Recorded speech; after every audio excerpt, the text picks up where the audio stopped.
Dia punya 2 gelar sarjana, 2 gelar master, dan 1 gelar doktor sambil menjalani profesi sebagai jurnalis dan pembawa acara program berita televisi yang menuntut intensitas tinggi. Dialah Brigita Manohara, perempuan 35 tahun kelahiran Jakarta. Karena senang adventures itu senang, terus belajar itu menyenangkan. Masyarakat Indonesia lebih mengenal Brigita sebagai penyiar berita dan pembawa acara talk show Indonesia Business Forum di TV One. Tak banyak yang tahu, Brigita memiliki latar pendidikan teknik arsitektur di Institut Teknologi 10 November Surabaya. Kalau dulu kenapa sih kok masuk arsitek ya karena kecelakaan, SPMB-nya diterima di arsitek, ya udah lah mau apa lagi itu kan ya. Lepas dari arsitektur, Brigita Manohara tak henti menempuh studi. Ilmu hukum, ilmu komunikasi, dan ilmu manajemen semua dia lahap hingga tingkat master dan doktoral. Intinya ilmu itu menarik sih, dan masing-masing ilmu itu pasti punya konektivitas tersendiri. Brigita tak hanya belajar dari ruang-ruang perkuliahan, tapi juga dari ruang-ruang kehidupan. Sejak tahun 2005, dia berkarir sebagai jurnalis dan penyiar berita televisi. Dia juga menulis buku tentang korupsi di dunia politik. Pada tahun 2019, dia bahkan memutuskan terjun langsung ke dalam dunia politik praktis. Brigita mencalonkan diri sebagai anggota Dewan dari PDI Perjuangan.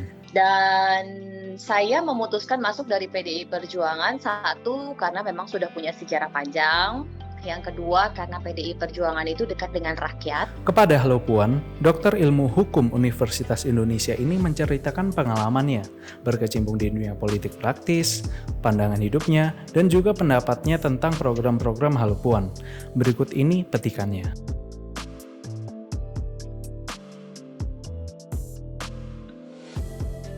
Jadi memang senang sekali karena saya bisa ketemu Halo Puan ya. Ketika saya tahun lalu itu memutuskan untuk masuk ke pemilu, masuk ke Pileg, dan saya dari PDI Perjuangan, sebenarnya itu bukan jalan yang saya langsung jadi. Saya punya sejarah panjang dengan PDI Perjuangan. Jadi saya sejak kuliah dulu di Surabaya, saya memang sudah bergabung dengan Kominfo-nya PDI Perjuangan di DPD Jawa Timur, Mas. Dan saya memutuskan masuk dari PDI Perjuangan, satu karena memang sudah punya sejarah panjang, yang kedua karena PDI Perjuangan itu dekat dengan rakyat, dan saya tahu benar seperti apa kemudian dari dulu PDI Perjuangan memutuskan untuk berani menjadi oposisi dan menyuarakan apa yang dibutuhkan oleh rakyat. Termasuk juga bagaimana kemudian PDI Perjuangan berupaya untuk membuat agar, ini hal yang paling sederhana ya, budaya-budaya yang ada di Indonesia ini lestari. Ya di sana saya memulai hal baru, mengenalkan bagaimana kemudian visi misi PDI Perjuangan di 5 tahun ke depan, termasuk juga mempromosikan, mengkampanyekan Pak Jokowi, dan ternyata ada banyak hal. Saya mengenal Tabikpun. Nah, itu samaan yang mungkin saya nggak pernah tahu kalau saya nggak kampanye di Lampung gitu kan ya. Tabikpun, iya pun. Terus saya mencoba pisang Lampung. Ternyata Lampung ini penghasil pisang yang mungkin rasanya memang beda sebenarnya dibandingkan dengan yang lain. Pisang kepoknya tuh kenyal-kenyal, enak. Gimana gitu kan. Terus habis itu saya jadi lapar ini. Iya benar. Terus saya mengenal Son Haji Son. Ya tuh Pak Sony ya, yang sekarang sudah tutup karena konon kabarnya ngemplang pajak. Saya juga baru tahu. Terus, jadi ada banyak hal yang menarik di sana yang sebenarnya selama ini tidak pernah terbayangkan oleh saya. Yang juga enak banget ketika saya merasakan durian Lampung. Ternyata ada banyak potensi sekali yang dimiliki oleh Lampung. Kopi yang saya sebenarnya nggak pernah kenal, tapi berkat kampanye yang kemarin saya jalani itu saya kenal banget, dan itu enak banget. Kebayang nggak sih kamu beli durian satu pick up cuma Rp400.000? Wow. Satu pick up. Wow. Mabuk durian itu kan. Nah, itulah. Iya, menarik. Jadi itu menarik banget ya Mas. Jadi hal yang selama ini kamu tidak pernah coba, kamu tidak pernah bayangkan, tapi kamu pada akhirnya mengenal itu semua, mengenal bagaimana orang Lampung berkomunikasi, mengenal bagaimana orang Lampung menjamu tamu. Nah itu tuh menarik dan itu aku dapat ketika aku kemarin kampanye.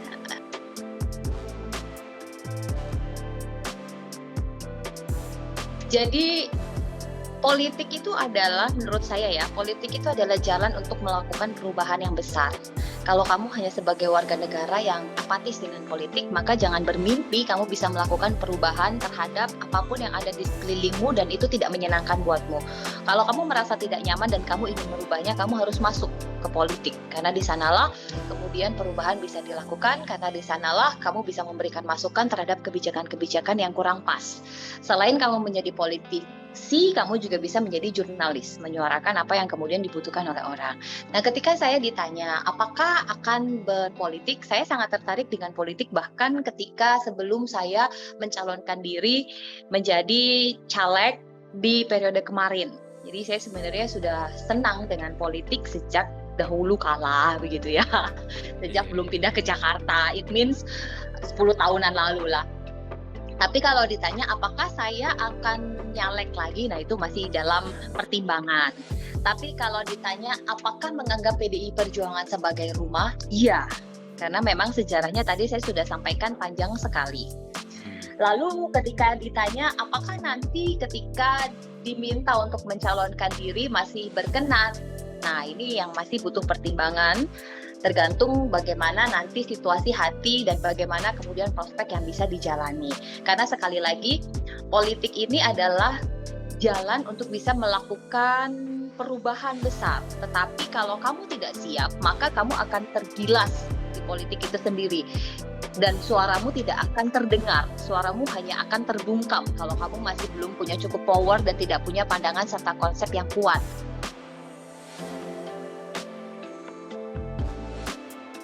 Dan saya sangat mengapresiasi sekali ya apa yang sudah dilakukan oleh Halo Puan, karena menurut saya akan lebih efektif bagi mereka-mereka public figure yang satu punya resource, dalam artian dia punya uang, dia punya kuasa, dan yang kedua dia punya kewenangan, dan yang ketiga dia punya SDM untuk bisa melakukan banyak hal yang mungkin bagi segelintir orang itu kecil, tapi apa yang dilakukan ini seperti bola salju yang dimungkinkan bisa menjadi besar apabila mesinnya jalan dengan baik. Dan saya sangat mengapresiasi sekali karena justru berfokus pada isu-isu sosial yang selama ini mungkin bagi beberapa politisi, beberapa public figure menganggap bahwa ini tidak penting, bahwa popularitas pribadi itu menjadi yang utama.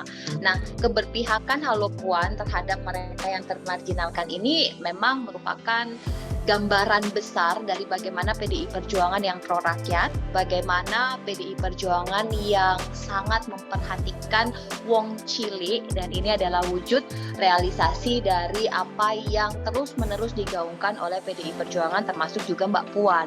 Nah, saya sangat mengapresiasi sekali dan saya sangat berharap agar program-program yang saat ini tengah dilakukan ini dapat bergulir dengan baik dan terus-menerus melibatkan banyak pihak sehingga tidak berhenti dalam komunitas-komunitas kecil saja dalam upaya untuk merealisasikan program tersebut, tetapi bisa menjadi bola salju seperti yang tadi saya sampaikan, Mas.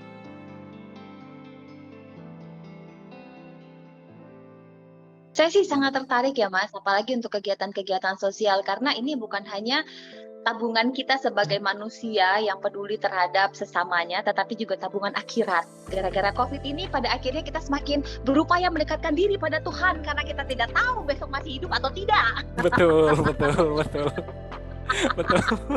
Saya akan senang ketika dilibatkan dengan hal-hal yang paling tidak saya bisa berkontribusi langsung memberikan manfaat kepada masyarakat, karena dari dulu saya selalu bermimpi bahwa saya bisa memberikan manfaat sebesar-besarnya dari hidup saya yang mungkin saya tidak tahu sampai kapan ya.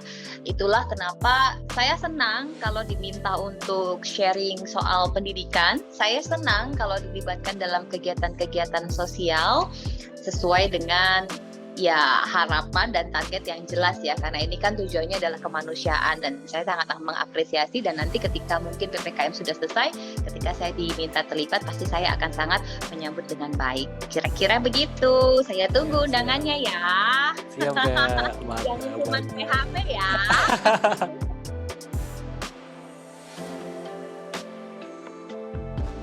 Enggak. Oke. Cukup lugas ya. Jadi saya sangat realistis ya. Satu, karena anggarannya terbatas. Kedua, resource pendapatan kita bahwa kesehatan itu penting, iya, tetapi alokasi 30% itu bukan untuk kesehatan, tapi untuk pendidikan. Dan stunting ini merupakan kewenangan dari Kementerian Kesehatan. Sehingga kalaupun ada pengalokasiannya, butuh effort yang sangat besar. Dan problem di negara ini bukan hanya stunting, tapi ada juga TBC, halo, ada juga malaria, halo, dan ada berbagai macam penyakit lainnya yang masih menjadi problem di Indonesia. Bukan hanya Jawa, sekali lagi kalau bicara Indonesia jangan cuma Jawa ya, tapi Indonesia dari Sabang sampai Merauke. Dan kalau memang effort untuk pengusahaan agar stunting bisa turun 14% itu butuh langkah taktis yang sangat luar biasa, effort realokasi, refocusing yang sangat besar, mengingat dengan kondisi akibat dari pandemi ini, makin banyak perusahaan yang bisa diajak kolaborasi semakin turun ya potensinya. Potensi-potensi untuk sinergi, kemitraan, ini semakin sedikit, semakin terbatas. Karena banyak perusahaan yang sudah gulung tikar.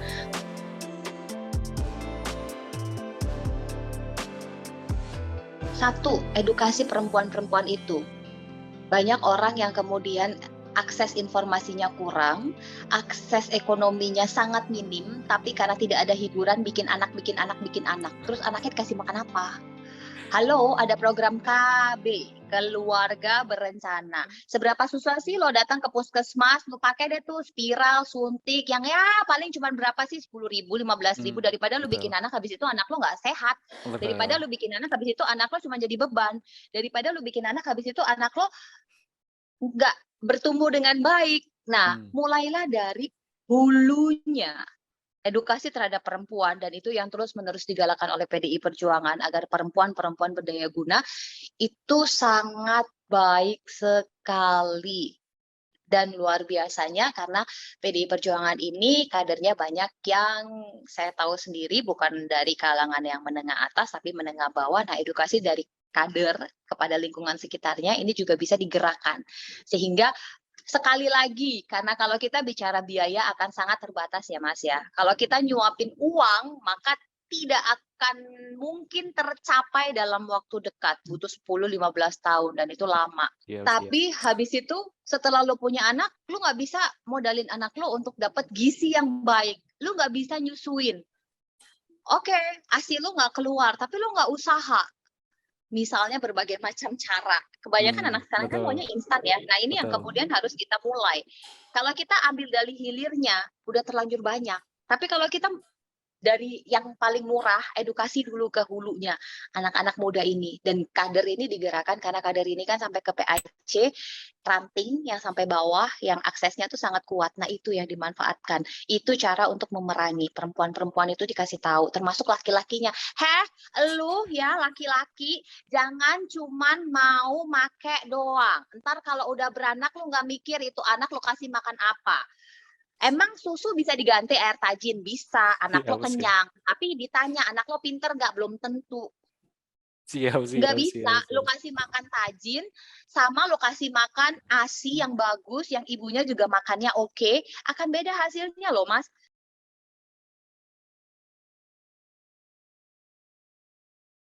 Ya, relawan ini bagus ya Mas ya. Makanya sekali lagi pandemi ini nggak buruk-buruk banget kok bagi kehidupan bangsa ini. Memang di satu sisi secara ekonomi kita sangat terpuruk ya. Tapi di jiwa solidaritas, gotong royong yang selama ini selalu digaungkan, ternyata bukan cuma ngomong kosong loh.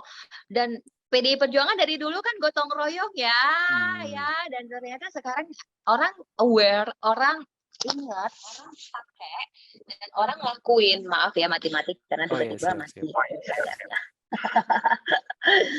dan mengarahkan ini gerakan-gerakan untuk bisa walaupun itu kecil tapi bisa memberikan manfaat, ya itu jadi penting sih Mas, dan itu mesti terus digulirkan. Paling tidak dengan perubahan paradigma itu, maka makin banyak yang mau bergerak.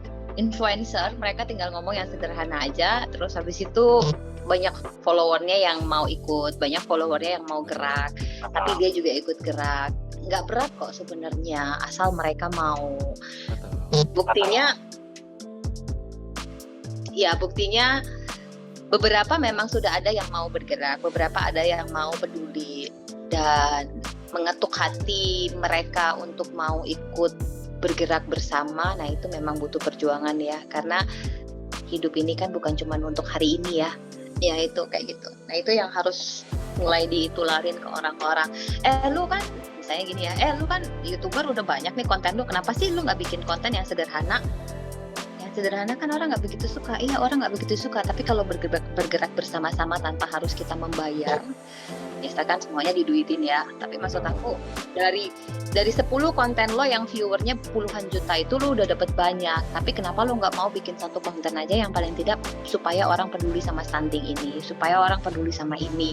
Nah makanya kalau lihat di Instagram aku, Mbak kok banyak sih promote makanan-makanan? Iya, itu cara saya menolong teman-teman saya yang jualan. Dibayar nggak? Nggak, lu kirim aja, gue promoin, nggak apa-apa. Karena ini yang saya lakukan untuk paling tidak membantu sesama saya. Saya bisa dapat uang kok dari pekerjaan saya, tapi kalau dari misalnya kayak endorsement kayak gitu yang mereka minta tolong karena nggak bisa bayar influencer yang mahal, ya kenapa nggak saya lakukan. Nah itu maksud aku, yang lakukanlah dari hal yang kecil tapi itu manfaatnya gede.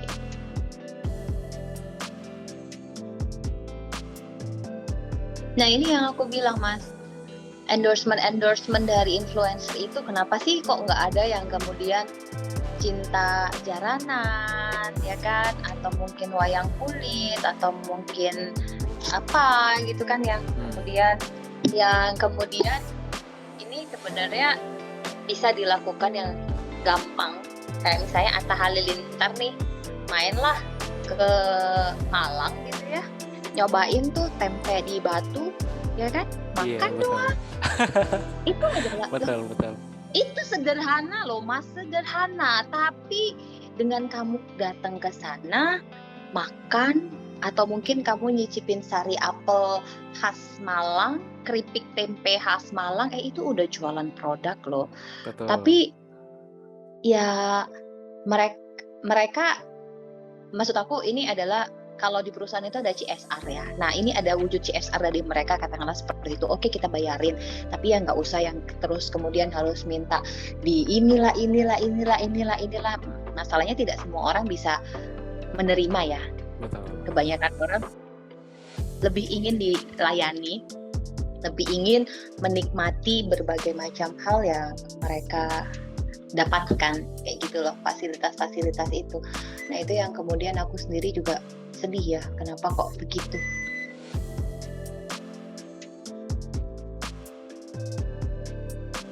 Wahai perempuan-perempuan calon ibu yang ada di luar sana, perbaikilah cara pikir kalian. Karena anak yang cerdas itu kebanyakan mayoritas lahir dari ibu-ibu yang juga cerdas. Jarang loh yang mendampingi anak belajar itu bapak. Halo. Betul. Ini belajar itu ibu. Nah kalau ibunya nggak bisa ditanya, dia tanya sama siapa?